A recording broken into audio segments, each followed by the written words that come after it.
What is going on, everybody? So in today's video we are going to be discussing one of the other new last remaining cards that is being released in Animation Chronicles 2022, and that card is Thunderball. So without further ado, let's get into it.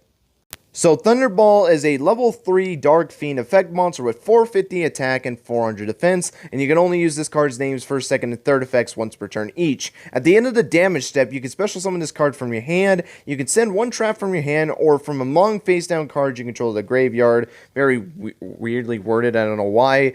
Destroy all other monsters in this card's column, and if this card in the monster zone is destroyed by battle or card effect and sent to the graveyard, you can target one card in your graveyard, roll a 6-sided die, and if the result is 6, add that card to your hand. So if I'm going to be completely honest with you guys, this card is not really that good at all. The first effect, to be able to special summon itself, is nice, but the weird thing about it is that it's at the end of the damage step. Like, why is it at the end of the damage step? Why is it important to summon it at the end of the damage step? Why don't I just do it a different way? Why don't I just normal summon or special summon the card via a different method? Like, I don't know. I just feel like summoning it at the end of the damage step is not really too prevalent, in my opinion. So, I don't know. That's just a really weird effect. The second effect is probably the best effect out of this entire card. To be able to destroy all other monsters in this card's column is pretty cool. You do, though, have to specifically send a trap from your hand or face down on your field to the graveyard in order to activate it. But to be able to destroy,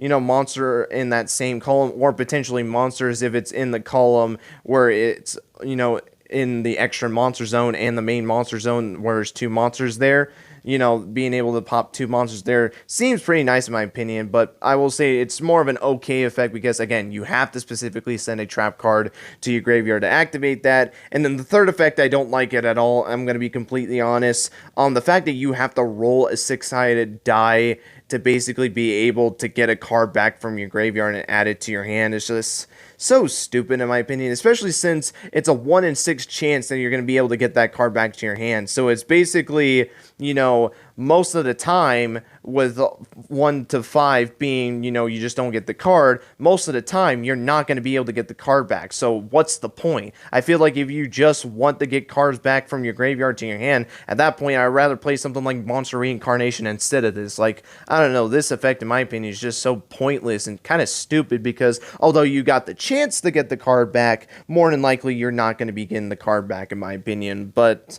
overall, I don't really think this card is that good at all in my opinion. Cool to see it actually become a monster card, because for people that don't know, this monster used to be a Dungeon Dice monster, but never was actually a Duel Monsters card, or we never saw it as a Duel Monsters card. So to finally see it as a monster card is really cool in my opinion, but I don't think that saves it from being a pretty not that great card in my opinion. But I would like to hear your guys' thoughts on Thunderball. Do you guys think it's a good card? Do you think it's an alright card, or do you not really think that card is great at all? Like, let me know your guys' thoughts on Thunderball. But with that being said, that's going to be it. Thank you guys so much for watching, and I'll see you guys in the next video.